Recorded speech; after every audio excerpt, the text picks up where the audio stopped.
Welcome back, everyone. My name, of course, is DM Rhino, and we're going through another D&D horror story. This one is a continuation of the DM Destroys Campaigns and Friendships Part 2. If you like this video, hit like, subscribe, ring the bell, leave a comment, do all the wonderful things, of course.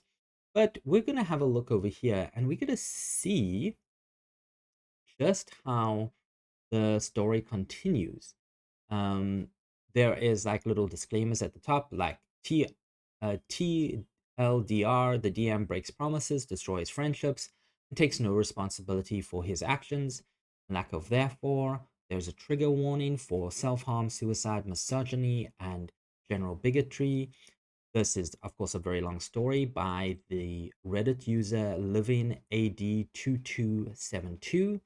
They've used fake names. For example, the Reddit users me, the DM is Joe, Matt is their former ex and former player, and Tim is a former player. And they've used fake names for autonomy. So let's get into part 2 and see where it leads off to. Now, I will sometimes be paraphrasing this because it's just the way it's written can be a bit intense. So I'll just try to paraphrase it to make it a bit more condensed. But as we have a look at the first paragraph, it says, where we left off. On me begging the DM to finish a campaign. After the run of Strachhaven crashed, like the Hindenburg, Joe promised that no matter what, we'll finish a campaign. This began a long string of promises shattering in the final explosion, or explosive finale. So Strachhaven was no more. Joe invited me to a one-on-one text RP, once again based on his personal project, which he restarted and rewritten and wanted to test out again. I made a whole new character to fit the lore, and that ended less than 1 week. I don't remember exactly how much time passed after this, but eventually Joe invited me and Tim and yoinked we yoinked from Starhaven to a game based in Blockham's webcomic. I know the webcomic is awful, but we had fun laughing at it, and Joe made legitimately good changes to the story to make it actually make sense. I don't know this webcomic, so I can't speak about this. Um, this was exclusively text-based, and we all just replied when we could, low pressure and fun. And Joe started a new Strachhaven text RPG again with me and Tim. Then another based on a mobile OTM game, um, Love and Deep Space. I don't know this game. I presume it's a good one. And then Joe lost interest in all three, pausing all of them to focus on his passion project. Now, that might not seem like a bad thing, and Tim and I were in full support of it. I'm an artist too, and I don't want to stop anyone from following their passions. Besides, Joe promised we would finish those 3 games, right? Then, in the interim, Joe started a 4th game. This one being a redo of the Transformers one because he needed something to entertain him at work. It stopped in less than 2 weeks. Okay. Well, this DM sounds like he likes to stop-start a lot. But let's have a look at what the next paragraph says. And so for months, me, Joe, and Matt hang out and chatted, talking about role plays, life, and Joe's project. Joe's project, I'll preference by saying at the start, when I was first introduced to it, I loved it. The aesthetic, the themes, everything sounded amazing to me. According to Joe, it was going to be a tabletop RPG that was to rival D&D in its simplicity and beginner friendliness. Because Joe thought that D&D was confusing and he could never remember any of the lore and locations. Side note here from a DM, that's what the books are for. You don't have to remember everything, but you get the dungeon master, you get the player's handbook. That's why we use adventure books, because they give us the lore and the locations of things. Can't You don't have to remember them. You just bring out the book. You can get out the book. Yeah. But let's continue. Now, this sounds fine until you hear the lore of his game. It involved other dimensions, countless gods, expansive history, and more rewrites than there were stars in the sky. Generally, it got beyond confusing. He wanted it to be simpler than D&D, but had also said he wanted it to be more like a video game, Fear and Hunger. I don't know this game. Again, maybe we can work with this. But all of those rewrites, man, Joe could never make up his mind on a single thing. He'd get an idea and change it the next day.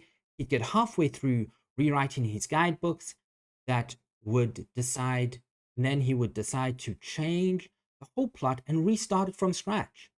One of these massive plot changes came where he allegedly had a dream where he was in his own game, and one of the characters gave him advice on what to do. So everything got scrapped. He restarted.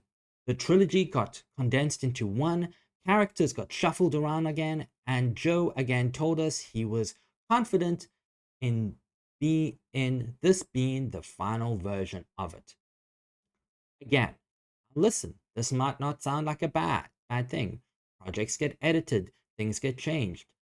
That argument, however, falls flat when you learn he'd been working on this for 15 years. A decade and a half of getting halfway and restarting, 15 years could be excusable if you were, say, the Silk Song team. But he'd never even get so much as a solid plot finish. I pointed this out to him, since that's one heck of a messy creative process, and it was brushed off. Yeah, so after reading this paragraph, it sounds like the DM, Joe, has some sort of mental illness. Maybe he has ADHD, because, like, stop starting things is really bad. And there's this phrase in art, it's better to finish something than to make it perfect. You know, finished is better than perfect. Even if you like want to restart something and think about and you don't think it's good, just finish it, because at least then you've got something base, like a solid base to work on and move to make it better. But constantly restarting it and thinking about it again and again, that's not good for you. But let's have a look at the last paragraph. Okay, so like clockwork, Joe invited me and Tim to join an actual D&D game, loosely based on the Tombs of Annihilation module. Yeah, you don't have to remember lore or maps. Tombs of Annihilation, you got the module, right? I enjoyed if I joined only if to hang out with my friends and make a couple of new ones. Things began to fall apart in session 1. The character I made was partially transformed into a grotesque monster, and he had every inch of his body covered except for one eye to hide from view. In session 1, my character's secret about being cursed was revealed by an NPC to a party in a random line of dialogue. Naturally, I was upset about this and brought this up to Joe after the session. According to him, I had not made that clear enough. That was a secret, and he'd appreciate it if in future I could make it more clear on that. Now, I don't think I was vague about my character's deformality or being a secret. I tell the DM everything relevant about my characters, and if I hadn't explicitly said, don't tell anyone, I still think it's pretty clear that it wasn't something to be revealed like that. This basically forced me to change my character from being paranoid, anxious man to becoming a Starian from Baldur's Gate, since that's all I could come up with on the fly. Joe then said he doesn't even like being a DM, a sentiment he had been making for a while now. Despite this, I continued in the group. Then, in session 3, one of the other PCs, grabbed my character out of nowhere by the hat. It was a mimic, chomping down on my head, pulled me across the room and gave me one of those "you'll understand one-day line that abusers use on their victims. I was visibly upset by this, since that kind of behavior hits very close to home for me, and I kinda shut down for a short remainder of the session. After Joe asked if I was okay, and the other player contacted me and apologized to explain. Apparently, this character had been possessed by an evil god and a new cursed weapon he had picked up made for him to act like that. So the cursed weapon made him act like this character. I was getting confused there, but yes, okay. Not my favorite excuse, but sure, I'll bite. It was after this that I began to consider leaving the group, as I no longer felt comfortable playing with a DM who didn't even want to be there, and a character I hadn't intended to play, and a party that treated my character in such manner. Next comes the downfall. Okay. Well, I'm sorry you're going you went through this. This sounds like a very horrible experience. And a DM that doesn't want a DM, you can just tell people, I don't want a DM. It's not the end of the world. Like, you can be a player in a D&D group. I know I took a break from DMing because it was getting too much. I wanted to be a player again, and it was fun. You know, you can say, I don't want to be a DM. Perfectly acceptable. No one's gonna force you to be a DM. And if this DM has known about your issues in the past, I wouldn't say issues, but if he knows about your trauma in the past, that's a better word. He knows about your trauma in the past and still pushes that. That's a DM. That's a bad DM, I should say. That is a bad. Um, he shouldn't have done that. Especially revealing that thing. I think it's pretty clear that you didn't want that to happen.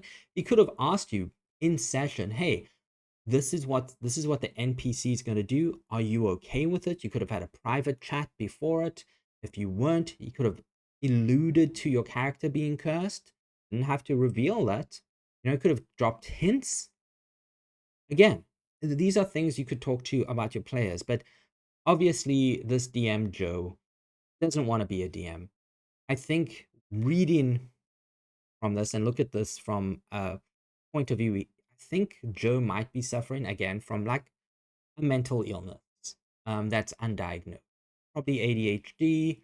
Maybe he's going through things and he's just taking it out on his players instead of dealing with it. But we'll see what happens in part 3, because this is a long story about what happened. So we'll have a look at part 3 tomorrow.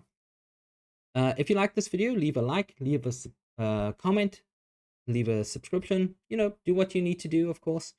I am DM Rhino, and I hope you all have a wonderful day, and I will see you tomorrow. Cheers, everyone. Bye.